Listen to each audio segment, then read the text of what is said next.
Hari Om everybody. Last time we saw another important principle of Karma Yoga in verse 9, where Bhagwan said that if all the actions are done for the sake of yajna, they will free you from karma bandhana, from the bondage of karma, which is getting into the death. And therefore, tadartham karma kaunteya. So, O Kaunteya, O person of sharp intellect, son of Kunti, do actions for the sake of yajna and be mukta sangha, be free from all attachments, but perform to the best of your ability. So, samachara, perform to the best of your ability. So the key word there was yajna. We discussed what yajna is. Yajna traditionally means the fire ritual. So does it mean that Bhagwan is saying that those who are doing the fire rituals, they will be freed from karma? No, that is not the meaning of yajna to be taken here. A fire ritual can be done, but the purpose of that ritual also should be purification of mind. So the purpose should be, oh Lord, I want to purify my mind, not like I have all these external things. We have seen these in trade, like Dashrath, King Dashrath did the Putra Kameshti Yajna. That is the yajna that we are talking about when I say fire ritual. Or even Drupada, Draupadi's father also did that yajna to have a son. So there are various yajnas. People want heavens, people want whatever that people want, you can do a yajna for that. And just if you're just doing it for getting a son, getting it, a rains and prosperity and all that, then that is not what is meant here. You do the yajna, but your main purpose must be to purify your own mind. Then it works. So the other meaning of yajna is yajna by Vishnu. So Vishnu, God, Ishvara is yajna. So you do for sake of the Lord. That doesn't mean only the puja that you do, but either you extend that idea of puja to the whole world in the sense that the created is not different from the creator. When you have that thought, then you will serve the entire world as the Lord. So either you're working as an instrument of the Lord, a servant of the Lord, or you're considering the entire world to be the Lord itself, and then you're serving. So when you do with that spirit, then you will get freed from karma bandhana, from the bondage of action. The final meaning of yajna we saw was sacrifice. So with the spirit of sacrifice, and that is why we have Mission Gurudev has started these jnana yajnas. One Mahasamadhi yajna is now coming up in July. So the idea of yajna is where a whole bunch of people come together and they work for the common good. And when they're working for the common good, where there it is Swamiji organizing his lectures, etc., then they forget their petty likes and dislikes. I don't like you, I don't like the way this one does, this one talks, that one does. All those petty things are forgotten, and everybody is working for one goal. So that is the yajna spirit. That is what is meant by this jnana yajna, and that is what is meant by yajna spirit, where your personal likes and dislikes are sacrificed and your ego is surrendered to that higher altar. So you say, I'm doing this for Swamiji, so I will ignore whatever I don't like about this person. And also I might even say, okay, whatever it is, he may be good, bad, whatever, he is also working for the same goal. He or she is working for the same goal. I'm also working. So to that goal is surrendered all other negative emotions. Like, this is for the goal. This is for Swamiji. This is for the Lord. This is for the community. So when you come to, or this is for your company, in day-to-day parlance, when you're working for your firm, your company, your whatever, this is for that. So you, within your, your co-workers, forget your differences. So when you work with that attitude, then it will free you from this bondage of karma. The freedom from karma comes by giving up doership and enjoyership. So that's why we have already said, look for freedom in action, not freedom from action. If freedom from action is you're escaping action. You're physically giving up, and that is not what is going to free you from the bondage of action. Because already Bhagavan has said, as long as Sharira Yatra Pichate, as long as the journey of the body continues, action will continue. So there is actually no freedom from action for any one of us. If you're not doing this action, you'll be doing that action. And like Arjun, he said, I will beg. Okay, so action, that is also action only. So he never got freedom from action. He just got freedom from something that he didn't like, the war. So he wanted freedom from that. And to give that up, he'll go beg, which is something which is not his dharma. And that is the fear there. So we should not do that. Therefore, he says, Kaunteya, you do and be free. Mukta Sangha, you'll be free. Free from, first, you be free from attachment to karma, and then you'll also become free from the bondage of karma. First, you don't get attached to the karma, don't get attached to the doership, don't get attached to the result, then you will not be bound by that action. Okay? Because law of karma dictates, it's a law that the result will come. And the more you identify with the action and more you identify with the result, the more you're identified with action. What does that mean? Means you want that result so bad that you are doing this, like, I will do this and I want that. So when you have that, then it is going to bind you. Okay? So tone it down. And that is what will give you purity of mind. This is the way to go from karmi to karma yogi. Okay? Now, in the next verse, which we had briefly seen, we'll see a little bit more on this one. Bhagavan says that this is not something new idea. In all through Gita, you will come to know that every time Bhagavan says something, he says, this is not a new idea. Already he said, there are two paths. Sages have already said that. It's not like I have now created these two paths. They've been there from before. Like that, he's saying this principle of working in a spirit of yajna, in a spirit of sacrifice, is not something I'm telling you new. Brahmaji did it when he created the world. That's what he's saying. So it's like age-old principle. This is not something new that I'm telling you. So he says, Brahmaji saha yajnaha praja sruštva, when this praja, when the world was created, he gave this principle of working in a yajna spirit. I told you the story of the devas and the asuras. So the devas figured out that if we have to eat without bending our elbow, we must feed the other person. Whereas the rakshasas, asuras would not think of that because their mind is not that sattvic. The way that Brahmaji has created this spirit of sacrifice or spirit of working together is by creating the varnas. What are the varnas? Varnas are Brahmin, Kshatriya, Vaishya, and Shudra. And traditionally, unfortunately, in India, it has become a norm that the Brahmins are the highermost, and then the Kshatriyas, and then the Vaishyas and the Shudras, which is absolutely incorrect. That is wrong. That's absolutely wrong. We must know that. Now, why is it wrong? Why were these varnas created? If those of you who have read Purusha Sukta or are chanting it or whatever, in Purusha Sukta, which is a description of the Virat Purusha, the total Purusha, Brahmins are described as the face of that Virat Purusha. Kshatriyas are the shoulders, Vaishyas are the thighs, and Shudras are the feet. Okay, now Virat Purusha is there. Now let's translate this to us individuals so that it will be easier to understand. So what happens is, in every individual, we have a face, we have shoulders, thighs, and feet. Face is Brahmins, shoulders is Kshatriya, thighs is Vaishya, and feet is Shudra. Okay? Now, if we have the thought that Brahmins are the superior most and the highest, okay? So now so face is the highest, okay? Let's say. So the eyes are seeing something, all right? So, in greater detail, this will be explained in chapter 4. I'm not going into that much detail, but I'm telling you.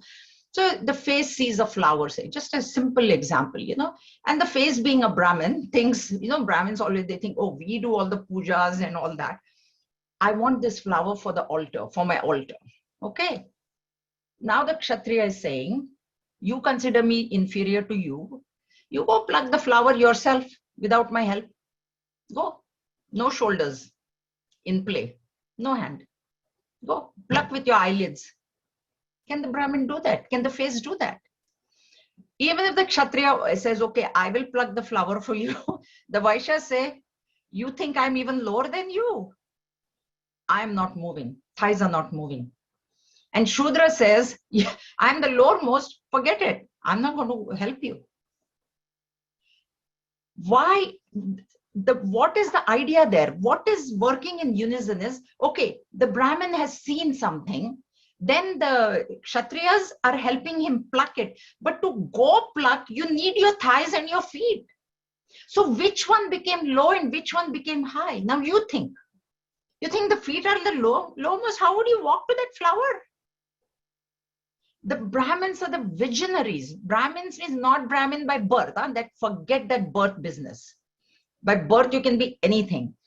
When your thoughts are like that, there are some people who are visionaries. They can plan, they can visualize. But even if it is visualized, whatever project is visualized, you need the administrator. You need, say, let's take the example of a building. Okay, now, and truly, you know, Swami Tejomayananji is the visionary behind the Chinmaya Vibhuti. If you have seen Chinmaya Vibhuti, the land which was donated to the mission, it was just a hill actually. It is a hill, not was. The hill like sort of was donated, okay? Now, so the land is like this, coming from top to the bottom. Now, Guruji envisioned, if you see Vibhuti, at the top of the mountain, they built a Ganesha temple. At the foot of the mountain, they built a Maruti temple. Hanuman temple is there. Then in between, there is the Sudharma hall, which is where all the lectures take place. Then there is the administrative offices. Then as you go, you have to kind of go up. Then there are all these little houses where people staying, buildings, all that. You see? So this is how it was envisioned. Now, this Brahmin has, say, envisioned that thing. Can he do anything without the architect? It is in his head. He cannot draw. He is not an architect. So he explained it to the architects, who is a Kshatriya. So that he explained, and this is how it has happened. Vibhuti has come about like this. So he said, this is my vision. This is how it should be. Then the architects drew the drawings. Okay. Architect drew the drawing, but what is the point unless there is money to build that structure? Vaishya is required. The fundraisers, you know, those who are go-getters, they will do this, that, and go ask for money, because Kshatriyas are, previously they were kings. They cannot ask for money. So in the modern context, I'm telling you, forget the king Kshatriya that way. Money is required. Okay, then the money came. Yeah, but you think the architect is going to put the brick and cement and all that? Who's going to do that legwork? Shudras. And I'll tell you how I came to know this story was. So what happened was, when this whole thing was built, there is you should always go. It's a really state of the art. And now most of the electricity is solar energy in there, water, hot water, everything. Anyway, so there was this one lady who visited the ashram, and she said, wow, you know, what a concept, and who designed this? So immediately somebody gave her the name of the architect. Some big architect is there. So that name was given to her. She said, no, I don't want the name of the architect. I want the name of the person who envisioned this. Because the architect is from outside. He's probably got nothing to do with the mission. She said, that's not what I'm asking. But in somebody's head, this idea had come. Who is that? Then they said, Swami Tejomayananji.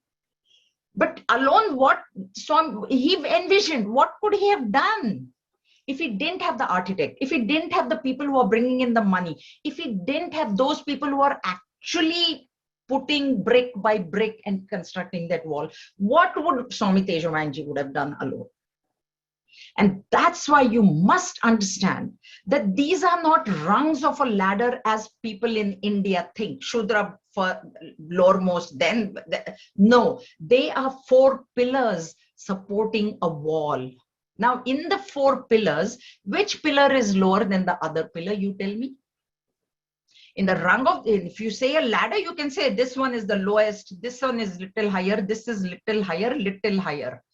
But if there are 4, that's why this caste system, this thing, you must get it fixed in your head. 4 pillars. Can you say this north pillar? Oh, it's okay if it's not there, if it is weak.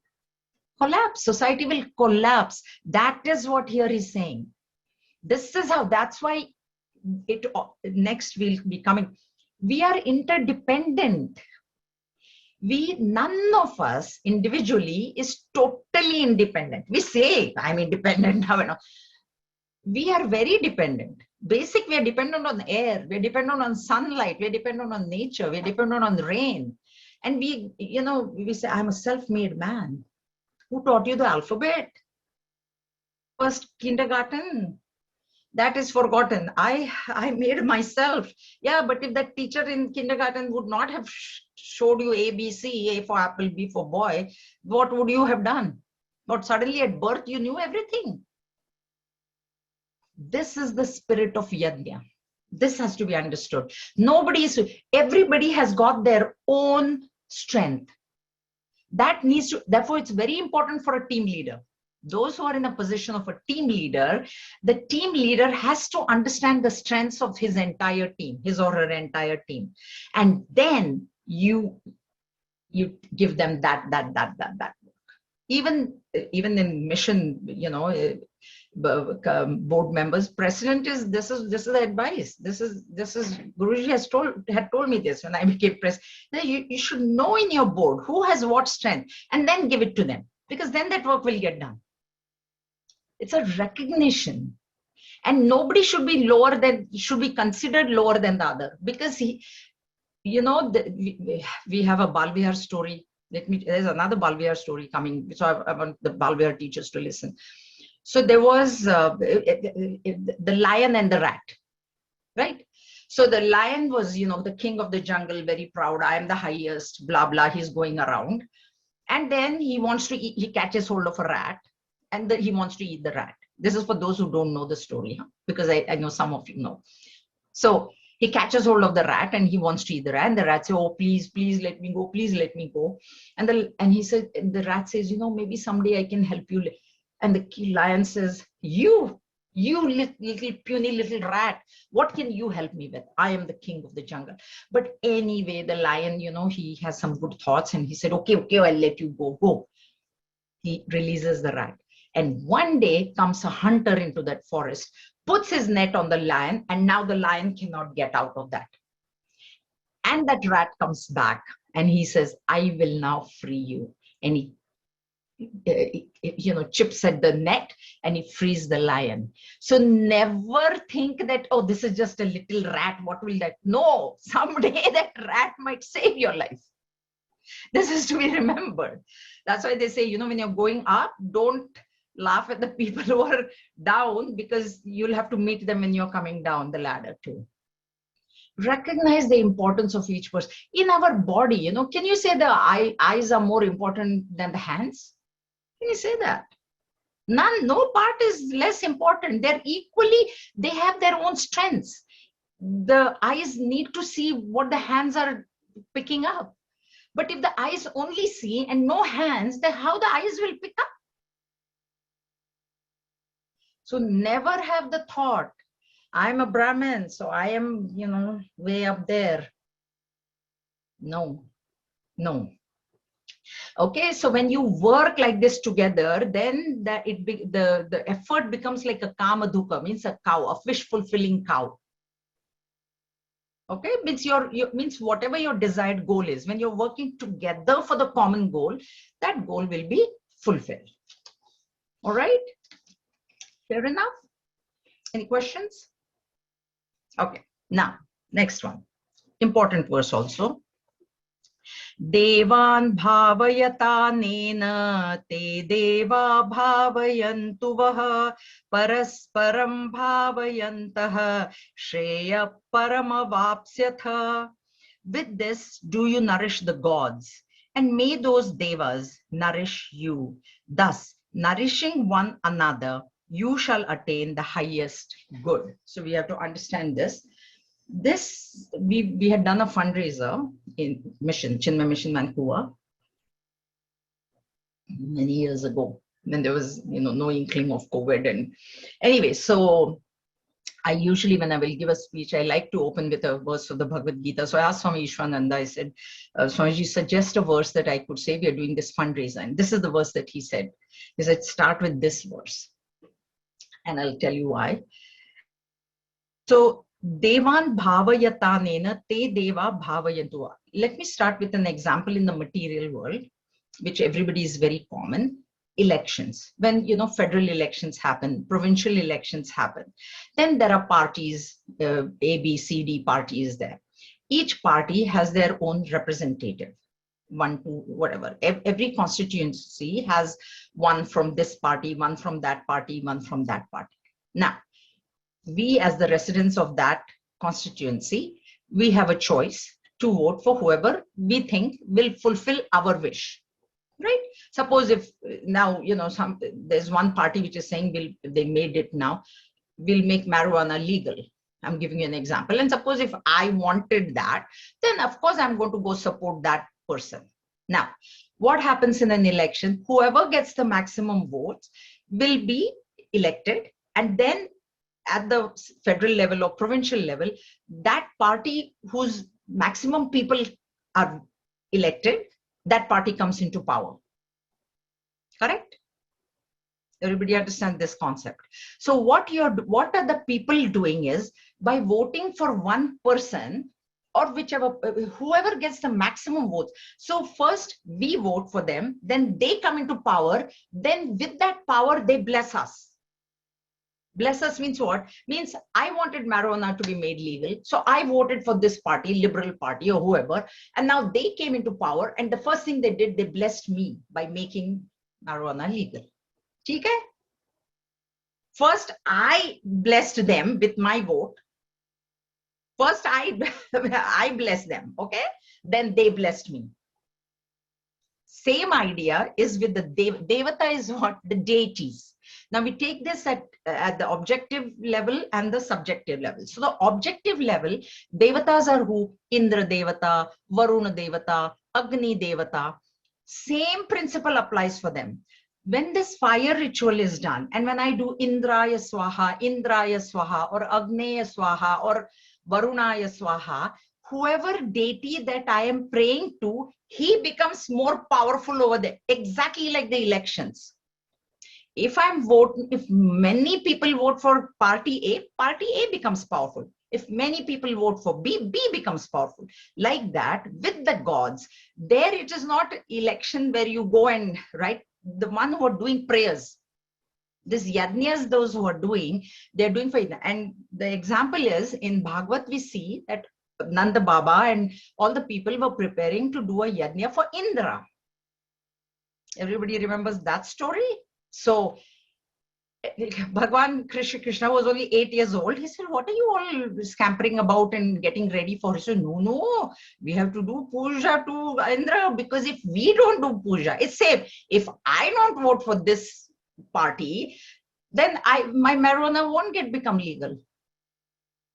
They won't bless me if I don't bless. So same thing. So Nanda Baba says, no, we have to pray to Indra, otherwise he won't give us rain.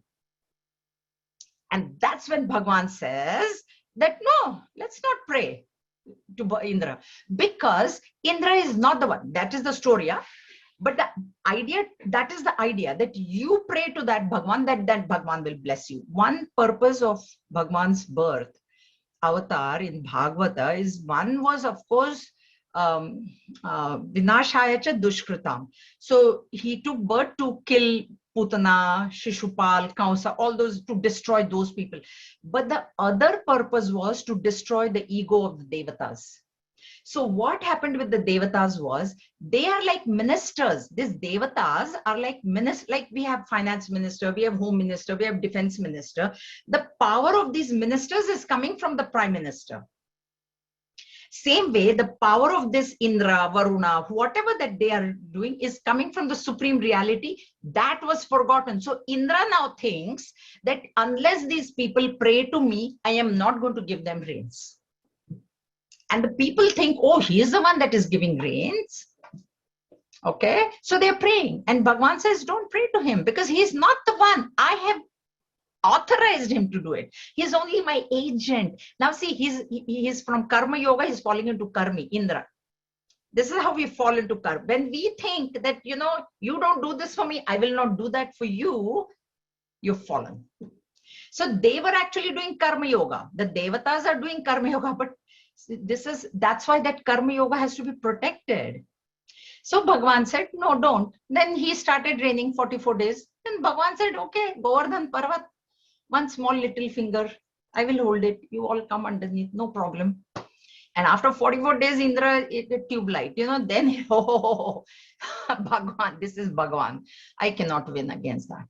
So this is what so what he's saying is, what the verse is saying is, you pray to the gods and the gods will bless you. Now, in modern times, we are not doing any yajnas. We are not this thing. So what is the meaning of devata here has to be understood subjectively. The meaning of devata is our own hidden productive potential within. So what is meant by you pray to the devata means you tap into your own potential. And when you tap into that potential in turn will give you the result. This is what is meant here. So in that fundraising thing, when I asked what Swamiji, what it meant was, we are providing you this entertainment program. So we are entertaining you. Now you bless us with donations. Parasparam. That's why he said, read this verse. That may we pray to the gods. And we were also praying to God also that maybe the house should be full. House full it should be, right? So ticket sales had to be there. And then of course we made an appeal for donations. So people donated also on top of that, right? So, and then we gave food also. There was lunch or dinner provided in that hall, right? I don't know how many, probably none of you were here. It was in North Van. So we gave them something and then we asked for something in return. And that is the thing. Now in this potential, so there is a story. So there was one Mahatma who had this piece of land, which was only land. So this one young person came to him and said, why don't you give it to me? Means give it to me and I will make some fields, like I will plant something and grow some crops, etc. And the Mahatma said, sure, you go ahead and do that. And he went away. So after 2-3 years, the Mahatma came back. And on that barren land was a lush green field of whatever. So the Mahatma said, oh, thank you, Lord. By Lord's grace, these crops have come. And the man said, no, it is, I worked hard and therefore the crops have come. Then the Mahatma said, you worked hard, but the land also had the potential to sprout that seed. If the land did not have that potential, how would this seed have become into a crop? So what you did, what the man did was, he used his potential to tap into the potential of the land. And then the land blessed him with those crops. Parasparam. This is what is meant by Parasparam Bhavayantaha. Parasparam. So interdependency is there. He, like I said, in the, Brahman, but nobody to work. Then what that vision will be of worth? Nothing. It's just a dream then. It's only an imagination. So this person had this vision. He worked hard. He tapped into the land also has to have potential to give crop. So we have that hidden potential. This is what Bhagavan is saying here, that we have the hidden potential. Tap into it. Means what? Work hard. Work hard. We see children, they have a very sweet voice. Then we tap into that potential by giving them music lessons. We see this person is very good at math, then we put them into advanced math class. So what you're doing is you're tapping into the potential, and this is what team leaders should be doing. You understand what potential this person has and tap into that potential. Maybe somebody is good at one part of the work, somebody's at something else, or even a teacher. For teachers, students, you tap into that individual potential, you tap into. And when you do that, that potential will bless you. You understand? This is what this is meant. Te deva bhavayantu vaha. So if the potential though is used for selfish reasons, it will not give you results. When you use that potential for the common good, because the principles that were given in 9 and 10 have to be followed. So when you tap into your own potential, make sure that it is for the common good. Then that potential as a devata will bless you with the result. Okay? Any questions? All right. Now he says, see, when you Shreya Paramavapsita. Okay, Shreya word is used. We have seen this word Shreyas in chapter 2, where Arjun says, tell me what is Shreya for me. There are two words, Shreya and Preya. Shreya is moksha, huh? So when we work for the common good, what is happening is our mind is getting purified, and that is becoming a means to moksha. Because purified mind, karma yoga, purified mind, knowledge will arise. Okay, prayer is material gain. Shreya is spiritual gain. So when we do this action, parasparam, by recognizing each other's potential, then what will happen is we will get purity of mind and moksha. See, one other example that just came to my mind, sunlight has the potential to burn. Okay, but ordinary sunlight, if you just, it's just there everywhere, it doesn't burn. Now what you do, you can tap into the potential of that sunlight by holding a magnifying glass and keep a paper underneath that magnifying glass. That is what is meant by tapping into the potential. Now you have tapped into the potential of the sun to burn.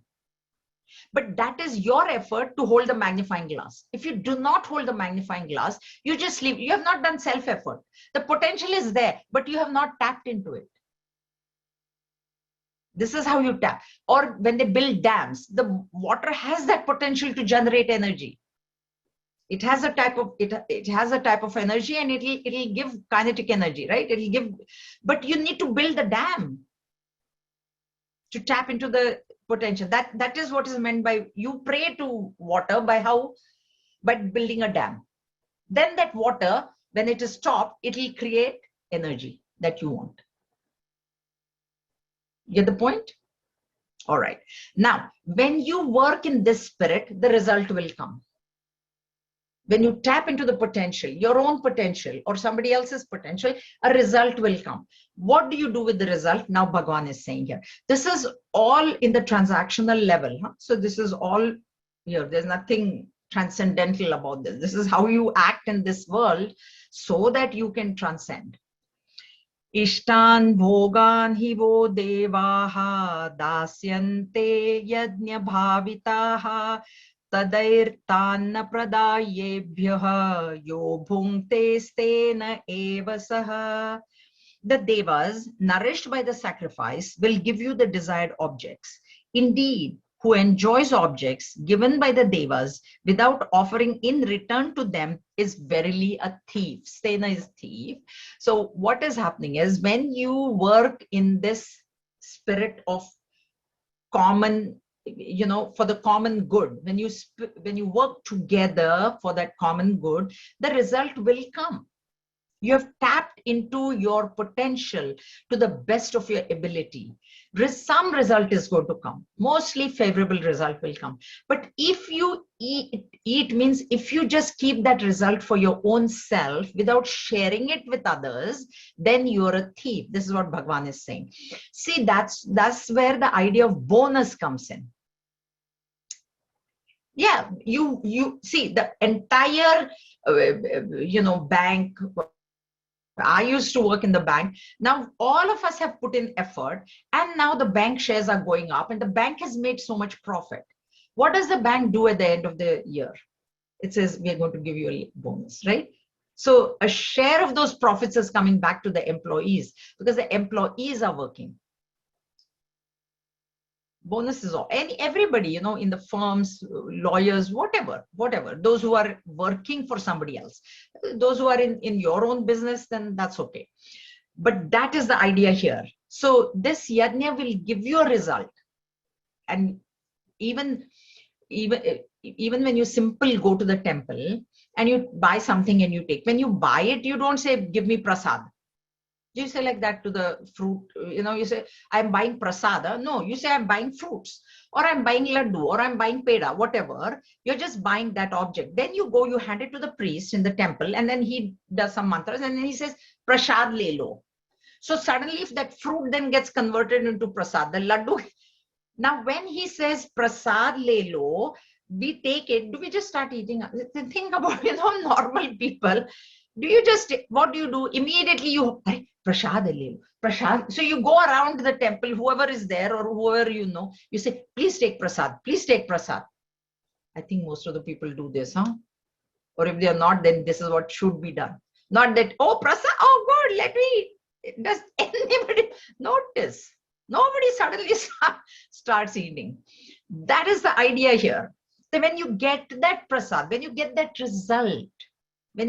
result, share it. So, for us, when we work, what is meant by sharing is, that's why householders who are the earners, wage earners, Bhagavan Shankaracharya, our scriptures tell us that every householder must earn a little bit more than what is required for the family.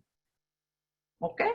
And then that little bit you must give as charity, or help the brahmacharis, or do bhiksha for the sannyasis, or give it to the vanaprastha. Give it means, this little extra, you should have this thing of giving, the attitude of giving.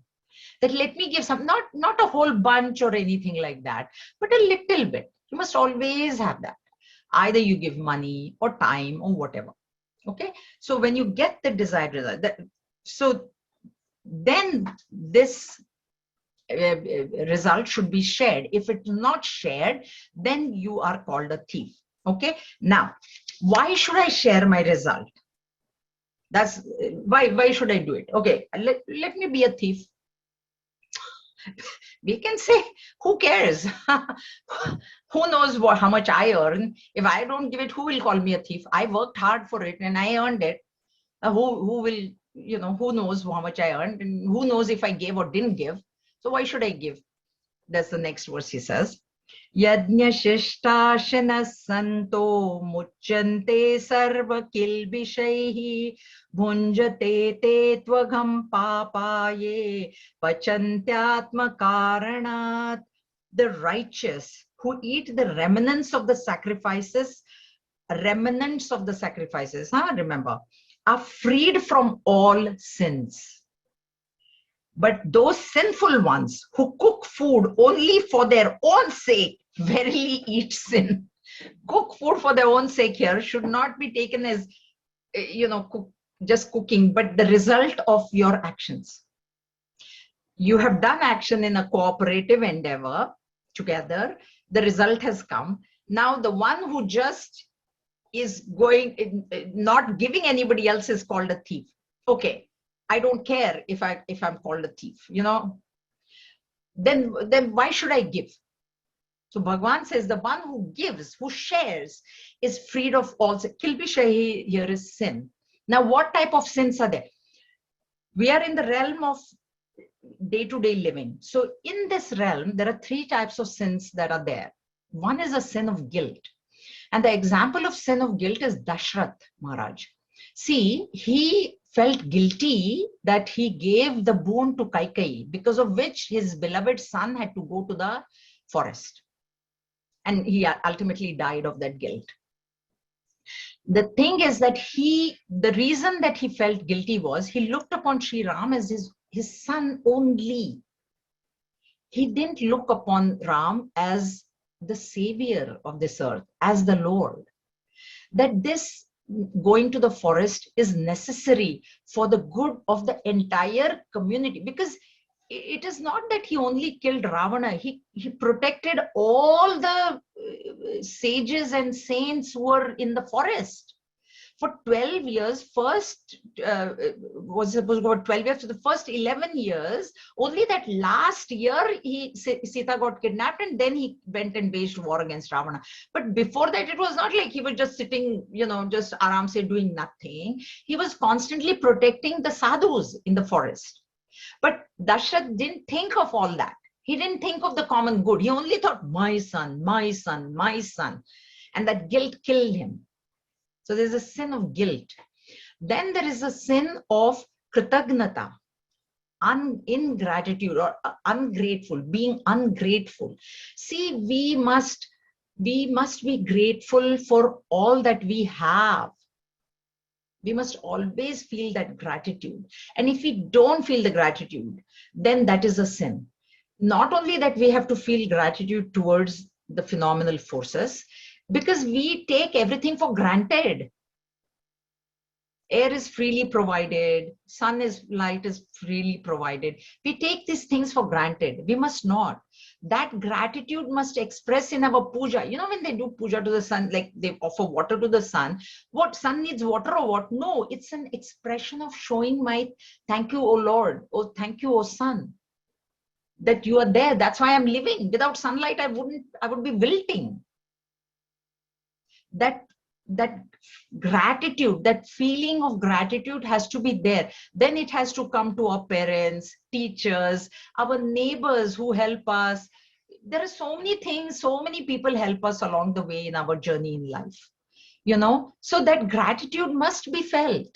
The one who helps must not feel the pride. I helped you, I'm so great. That should not be there.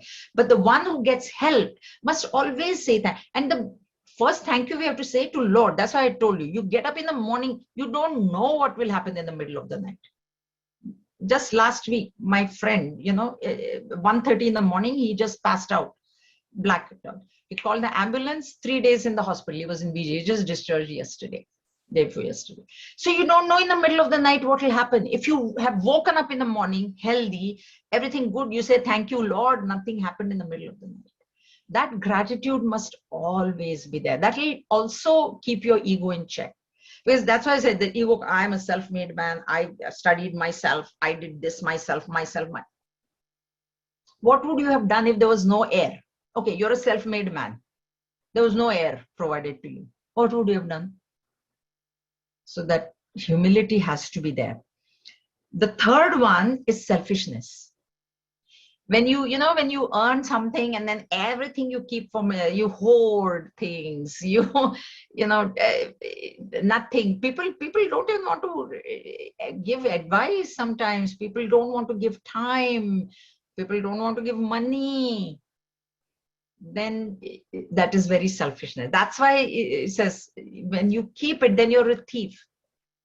When somebody says, if you know something about it, you must tell. People don't tell. Best is even recipes, I have noticed they don't tell properly. Stupid cooking recipe. There Madhuri is nodding her head, so she knows. I'm telling you, this is my experience. Arey Baba, it's only a dish, man. And that also they will one little thing they will not tell. It's crazy. It's really crazy, So then Bhagavan says, these are the ones. Now in the commentary, Bhagavan's commentary, Shankaracharya's commentary, because it was written that many, what he's saying also is, the way we sin is, he says, when we sweep the floor, there are so many of those microbes, insects that we are sweeping and killing. So that's it. Now what will happen is, like, of course we vacuum now, but we'll say what sin, right? But that is also what Bhagavan Shankaracharya said. When we walk, we step on God knows how many things. Then inadvertently, there's no doership in there, but it is happening. And that's what Bhagavan is saying, that all those sins, that's why we have, the Jain Munis who they have a mask, right? Because then they say that when we talk, then insects will go in, or they probably go in. And now because of COVID, now automatic masking, no problem, right? But that is the idea. So that's what in the commentary, Bhagavan Shankaracharya has said those things. He has not said these, but in general, we should know. So those are the sins that are being committed inadvertently by us. Because we may say, oh, I don't commit any sin. Just the fact that we are walking on the road, we are sweeping the floor, vacuuming, talking, insects are probably going in. So we are committing those type of sins. So, and even here, there is, okay. So in traditionally, when we have a meal, what we do is a little bit of food is kept on the side and water. People know this? Okay. We don't do it now, but it is kept. Okay. That is also a thing of, I'm sharing my food with you. It's left for the insects or whatever. So that is the idea behind that, because we don't know what that idea was. What is happening is, therefore, to be freed from these sins, there is actually a book that I'm reading right now. The name is Sanatana Dharma. And from that, I want to quote. Sanatana Dharma was written in 1916. Now it has been digitized by Microsoft and it's in soft copy. And the book introduces, the introduction of that book is saying that this book is meant for boys and girls. So we are going to give you the basic principles of Sanatana Dharma. It doesn't say Hinduism, but it does say that this is meant for Hindu boys and girls, students. It uses the word students in high school, and therefore we are going to give you all this. And one of the chapters that I was reading just this week is on worship. Okay, and the book says, they say, and it is true, I mean, we also know that there are 5 types of worship that have to be done daily. They're teaching the students, okay? The first one is Brahma Yajna. Because the word Yajna, Shishta, Shina, Santa is used, right? Yajna in the form of worship. Yajna means the fire ritual, right? I told you one meaning of Yajna is fire ritual. So it's worship, it's praying. So one is Brahma Yajna, which means on the outside, it is the study of the Vedas. So some little bit of reading. I'm not saying, when I say Vedas, it's not that I'm asking you to read the Vedas. Nobody can read the Vedas. But at our level, even the Prakran Granthas, or Vivek Churamani, Bhagavad Gita, whatever. So there is a study that has to be done. It is a form of worship. And the inside, later on, you can teach. So there is a study part and then the teaching part. Therefore, anytime, even when you're a Balvihar teacher, you must not think that, only children. No, teaching itself is of great merit. Okay, so when you study and you teach, then this first worship, this first yajna is fulfilled. The next one is Deva Yajna. So Deva Yajna, what happens is, Deva Yajna means outer is the fire ritual. So you, or we don't do fire rituals, puja will do, say 60, whatever.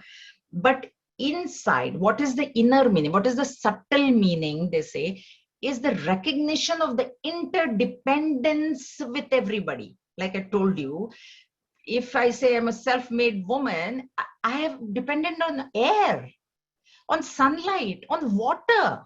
That recognition that I am dependent on the society, community. You see, so that interdependence has to be recognized. That's why Deman Bhavayatan Yadya. So what Bhagavan said, you pray to the gods and the gods will bless you. So we have to, that's why, take care of our environment. That is the principle which has been given in our scriptures so many years. Now they are into environment and don't use plastic and don't do this. And but we were already told that do it as a worship. But worship means what? Means take care of that. Not that you will worship air with aarti and all, not like that. But take care, don't pollute the waters, don't pollute the air, don't spit out on the road, don't, this is all that falls under this Deva Yajna. Okay, so that is the second one. The third one is Pitri Yajna. Pitri is our forefathers. Now, outwardly, this Pitri Yajna, the worship is to be done by doing Shraddha Karma. The first Shraddha Karma is very important, first year. After that, because the Jiva travels further on, they give reasons. Manusmriti is all from Manusmriti. But this verse is also quoted.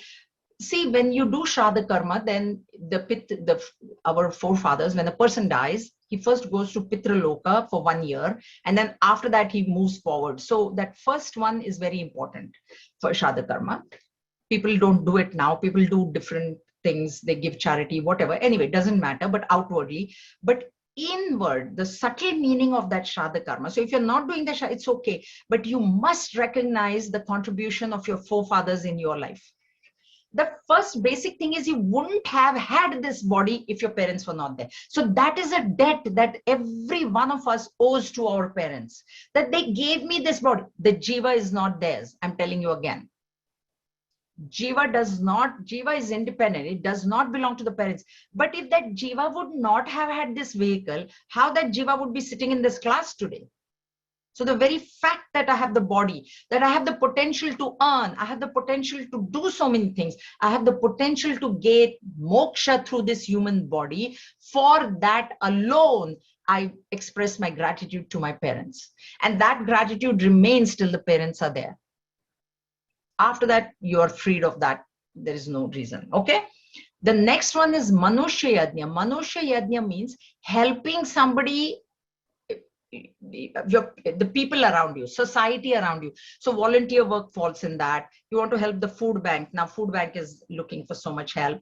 Whatever, whichever way. You want to give some charity to some Red Cross, cancer, so this, that, whatever.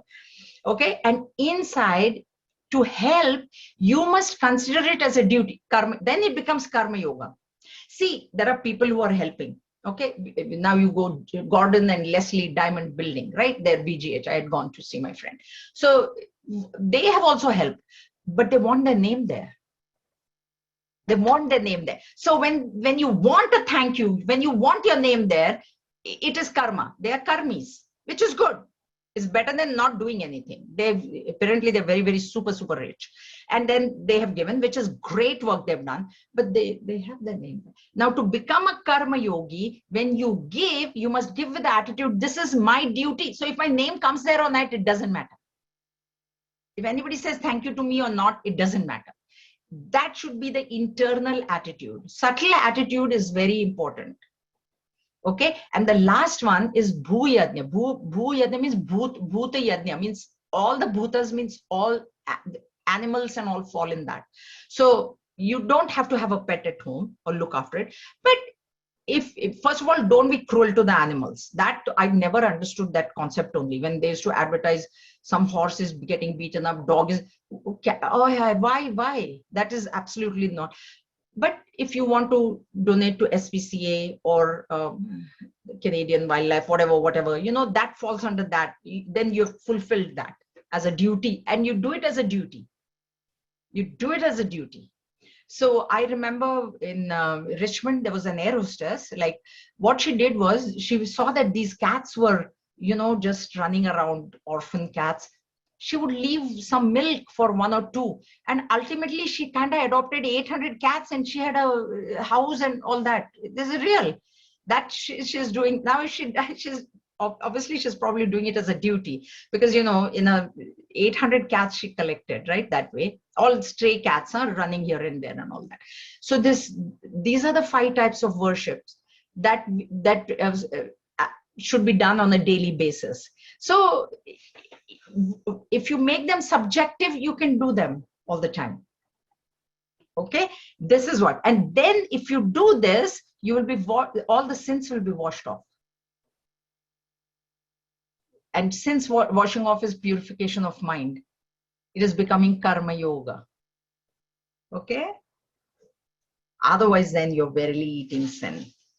Okay, we'll stop here today. Are there any questions? Because the next two now, 14 and 15, Bhagavan talks about the karma chakra and the dharma chakra. So the wheel of dharma and the wheel of karma. Yeah. Jayaji. Hariam Jay, sorry. Go ahead. Sorry. Oh, one sec, Tripti. Yeah. Okay. Tripti, go ahead. Okay, I just wanted to clear the first part of the sloka where they say the remnants of the sacrifice. I just wanted a little clarification. Remnants means whatever prasad you got and then you gave, then whatever remains you eat. Okay, got it. That's what it is. Remnants means first you give, therefore remaining you eat. Not first only you eat and remaining you give out. You give out first and remaining you eat. Yes. Got it. Yes, Shivram. Jayaji, Yes. when we talk of sins, what kind of karma does it fall into, Jayaji, when we talk of these sins will not be there?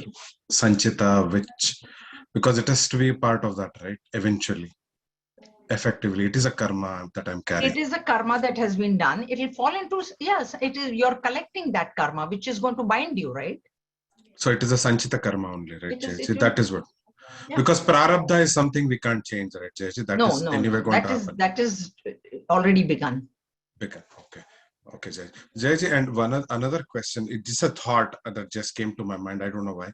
When you were talking about the four varnas, like four pillars of the society, or even the Virata Swarupa, when you're talking about that, do they also represent the four forms of yoga that we are talking here? The Raja, the Karma Yoga, the Jnana Yoga and Bhakti Yoga? Because each one of them does that symbolize that they are performing that? No, there is no symbolization there. Those are the paths that are given. Depending on the bent of your mind, you will follow that path. That bent of mind, in chapter 4, we will explain. How does a person become a Brahmin? Right, Jayaji. Because we said it is not by birth. We have already said that just because I'm born in a Brahmin family, am I a Brahmin? No. I could be a Shudra, born in a Brahmin family, but be a Shudra. And that will be explained in chapter 4. So, Jayaji, again, one more question here, Jayaji. When I'm at the level of a Shudra, which basically I believe most of working, at least because mentality here is to work. They're given a work, you do it. You do it correctly. And also that represents somewhere the Karma Yoga, right? Because Karma Yoga, you're also telling me whatever is given to me, do it. And then effectively from a Karmi, move ahead. So at a level, isn't that like a Shudra's nature, Jayaji? That's what I'm asking. Shudra's nature can be a Karmi or a Karma Yogi. Karma Yogi. Okay. Yeah.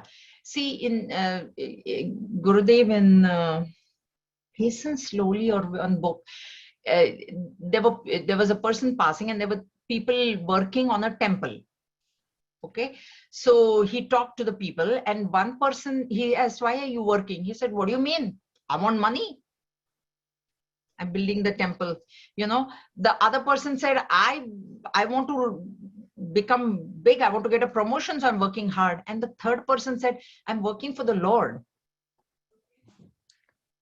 All three Shudras. Look at the mentality. So when you're working for the Lord, so you be a Shudra. No, that's why I told you, Shudra is not low. Shudra is not low. You need Shudras. Without Shudras, how Swamiji would have built that Vibhuti? There's no way. There's no way. But being a Shudra, are you doing it for the money? Only I want money and then my family I will look after in this. Then you're a Karmi. Okay, Jayaji. So now even you that. move into Karma Yoga saying, I'm working for God. You're going to get paid. Everybody is going to get paid the same. But his attitude, that's why we're saying it's only a shift in attitude. Karma Yoga, outside karma is the same. So Jayaji, the next question, sorry. So if I'm a Shudra, will I ever reach the point where I will still be using my brain, or will it only end? Because the Jnana Marga is purely understanding, right, Jayaji? But Bhakti, I can understand that a Shudra can have Bhakti, Karma together. But when you reach Jnana, that is where Okay. But that's what I'm telling you. The Shudra who is a karma yogi will automatically purify his mind, and in that mind, the jnana will arise. In Maharashtra, the biggest saints were all Shudras. Namdev was a tailor. Gora Kumbhar, he was a cobbler. Not cobbler. Kumbhar is, the potter. Potter. Then the other one was a shoemaker. One Gora Kumbhar, he was making shoes. Chamar. And Chokha Mela, so he was collecting garbage. And they were not even allowed into Vitthal temple in Pandharpur. And one day, this Gora Kumbhar, I've read his biography. Vithal's favorite food is yogurt and rice. Vitthal Bhagwan is an incarnation of Vishnu. And it's the deity of Pandharpur. That is the Kashi of the Maharashtrians, okay, Marathi people. So he was, he thought, oh Lord, tomorrow is your birthday and I want to offer this to you. And he couldn't enter the temple, right? The temple doors were closed. But intense thought he had.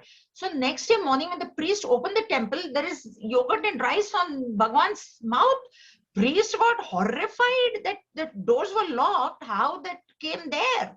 And they said, you did it. You broke into the temple and you did. And the punishment was they tied him to the bulls and they were going to drag him through the village, through Pandharpur.